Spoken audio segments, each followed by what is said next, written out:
Olá! Consegue ler o que está escrito aqui? Você sabia que no nosso país nós temos 11 milhões de pessoas analfabetas? Eu sou Samantha Ladeira e aqui está escrito Seja bem-vindo.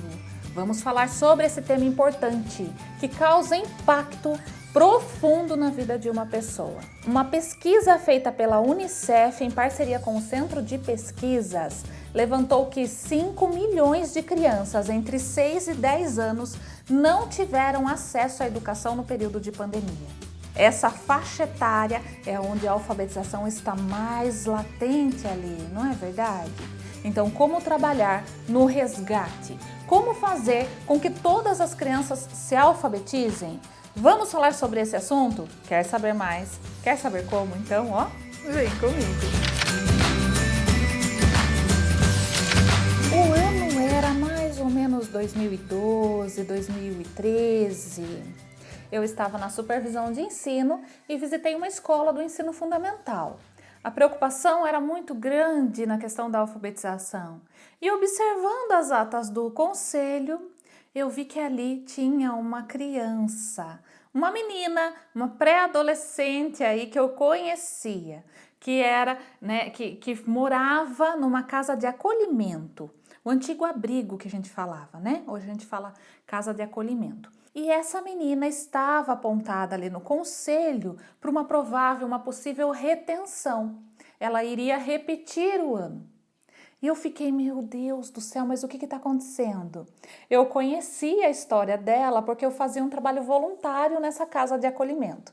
Ia contar histórias aos finais de semana, eu tinha um vínculo grande com ela, eu sabia da história dela, que tinha sido abrigada, né, desde pequenininha, que já tinha passado por um processo de voltar, de uma quase que uma adoção, mas voltou para a casa de acolhimento. E eu me coloquei, me comprometi em fazer um trabalho voluntário com ela para alfabetizá-la. Então, e foi muito gostoso e gratificante. Eu ia aos sábados, conversava com as crianças, fazia um trabalho com as crianças e me dedicava um tempo a ela. Para mim, foi um momento enriquecedor. Gente, ela me esperava, ela tomava banho, arrumava o cabelo, sentava do meu lado. E nós começamos, esse processo com o nome dela. Eu levei um texto, eu me lembro, na época, da Ruth Rocha, sobre o nome. E aí a gente começou a conversar sobre o nome dela, o nome daquilo que ela gostava. E eu observei que a autoestima dela começou a melhorar. E ela estava ali, em pouco tempo, alfabetizada. Foi incrível esse trabalho e eu fiquei com meu coração assim, cheio de alegria e gratidão. Depois disso, ela foi adotada por uma família que nós conhecemos e graças a Deus hoje já é uma mocinha, casada, com filho e tudo mais. E eu fiquei pensando, o que faz com que uma criança se alfabetize? O que impede a ela de se alfabetizar? Entender o nosso sistema de escrita envolve muitas dimensões, e inclusive, em especial, a cognitiva, o nosso pensamento. Vocês já viram o quanto é difícil para uma criança entender, que aquela letra tem um som, que as letras elas formam sílabas e as sílabas formam palavras? Como é difícil, mas quando a gente aprende, a gente não esquece mais. O nome, ele é um excelente pontapé inicial para esse trabalho. O nome, ele não tem alteração, é aquilo, ele é fixo, Ele não tem mudança de letras. O nome, então, ele é um portador excelente para que a gente inicie esse processo de alfabetização. E como agora nós podemos alfabetizar as nossas crianças? Como é que a gente pode trabalhar com qualidade lá na educação infantil, fortalecendo esse processo? Os bebês, observem, nós fizemos um vídeo aqui no canal sobre as brincadeiras folclóricas. Eu fiz um stories lá no meu Instagram do Francisco cantando uma das músicas que nós colocamos nesse vídeo. Gente, quanta mobilização, quanto conhecimento, quanto esforço ele usou para fazer aquilo de uma forma lúdica.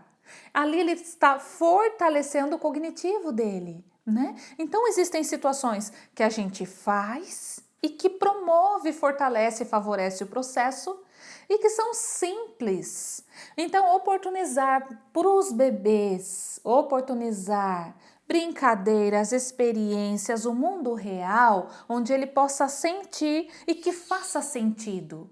A nossa prática pedagógica tem que corroborar para o sentido das coisas. A inserção da criança na cultura letrada. Então não adianta eu ficar ali trabalhando as letras sem sentido, sem que elas possam sentir. Mas Samantha, como é que elas vão sentir as letras? Não necessariamente sentir as letras, mas sentir a textura, o cheiro, tudo isso vai para o nosso sistema, vai para o nosso cérebro e a gente vai potencializando o nosso cognitivo, vai amadurecendo o nosso cognitivo. Eu gosto muito, eu trouxe até aqui, né, o livro da Emília Ferreiro, onde ela fala aqui que mesmo crianças estimuladas, mesmo crianças já inseridas nessa cultura letrada, por volta aí dos 4 anos, têm uma dificuldade cognitiva em entender o código, o sistema alfabético, os códigos, o nosso sistema alfabético, que é por meio de símbolos.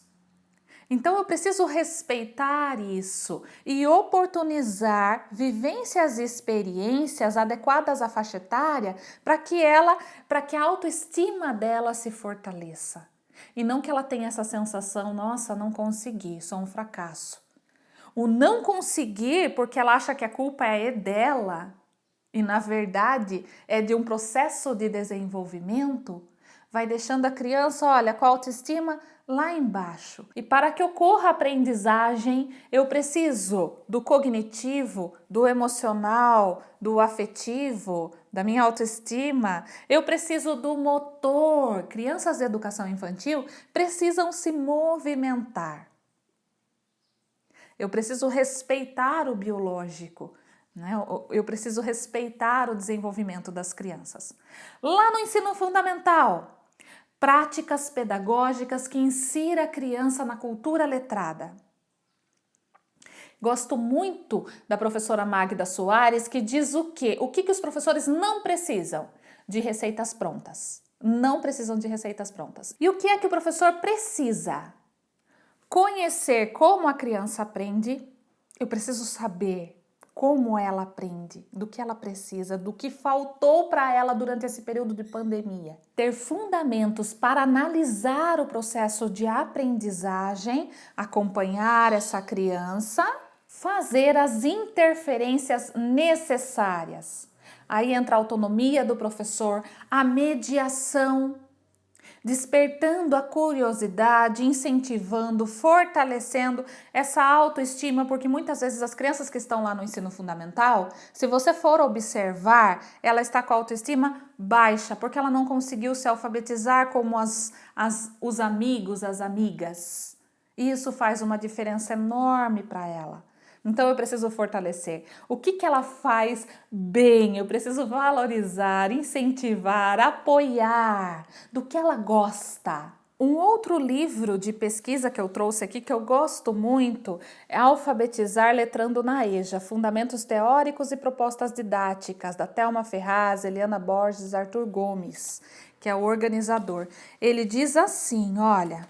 Precisamos construir práticas de alfabetização que contemplem tanto a leitura e produção de textos, como atividades que permitam a aprendizagem do sistema de escrita alfabética. Para compreender as propriedades do sistema alfabético, o indivíduo precisa reconstruir uma série de conhecimentos como: se escreve com letras que não podem ser inventadas, que têm um repertório finito e que são diferentes de números e outros símbolos. As letras têm formatos fixos e pequenas variações produzem mudanças na identidade das mesmas, embora uma letra assuma formatos variados. A ordem das letras é definidora da palavra, que juntas configuram e uma letra pode se repetir no interior de uma palavra e em diferentes palavras. Nem todas as letras podem vir juntas de outras e nem todas podem ocupar certas posições no interior das palavras. As letras notam a pauta sonora e não as características físicas ou funcionais dos referentes que substituem. Todas as sílabas do português contêm uma vogal. As sílabas podem variar quanto às combinações entre consoantes, vogais e semivogais, mas a estrutura predominante é a consoante vogal. As letras notam segmentos sonoros menores que as sílabas orais que pronunciamos. As letras têm valores sonoros fixos, apesar de muitas terem mais de um valor sonoro e certos sons poderem ser notados com mais de uma letra. Olha que interessante, nós fazemos todas essas reflexões sem nem nos atentarmos para todos esses detalhes. Mas para aprender a ler e escrever, nós tivemos que entender tudo isso. A criança ela faz esse exercício, por isso que na educação infantil a BNCC traz muito forte a escrita espontânea, porque ela precisa testar, experimentar, vivenciar, escrever do jeito que ela imagina, colocando ali as suas hipóteses. Eu ressaltei a questão da vogal aqui, porque a BNCC traz experiências significativas que envolvam em especial o sentido, que faça sentido, e o sentir. Não adianta eu ficar para uma criança, olha, esse é o amarelo. Amarelo. Me fala que cor é essa. Ela vai aprender o que é amarelo com a experiência, naquela atividade de pintura, onde ela vai, eu preciso, que cor, né?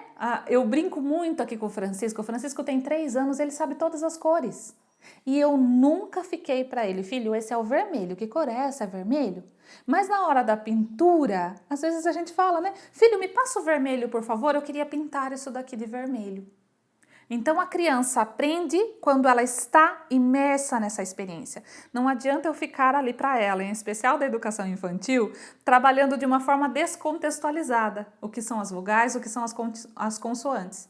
Eu preciso que a minha prática educativa, a minha prática pedagógica envolva ela em situações reais que fazem sentido. Uma brincadeira de mercadinho, onde ela vai fazer uma lista de compras. E aqui no nosso canal nós temos várias indicações. Eu tenho até uma playlist voltada para cada faixa etária. Dá uma olhadinha aqui nas playlists do nosso canal, onde nós investimos em atividades que façam sentido e que passem pelos sentidos. Eu vou deixar aqui para vocês as referências utilizadas para esse vídeo e peço que vocês deem uma olhadinha lá no meu Instagram. Vamos fazer uma live sobre o assunto? Então eu te convido lá para o meu Instagram para uma live sobre alfabetização, hein? Que tal? Vamos falar sobre consciência fonológica? Então eu espero por vocês. Um forte abraço. Por favor, deixe o seu like e compartilhe esse vídeo para que ele chegue a um número maior de pessoas. A alfabetização é um tema importante e necessário para nossa discussão, em especial aí junto à equipe da sua escola. Um forte abraço, fique com Deus e até o próximo vídeo.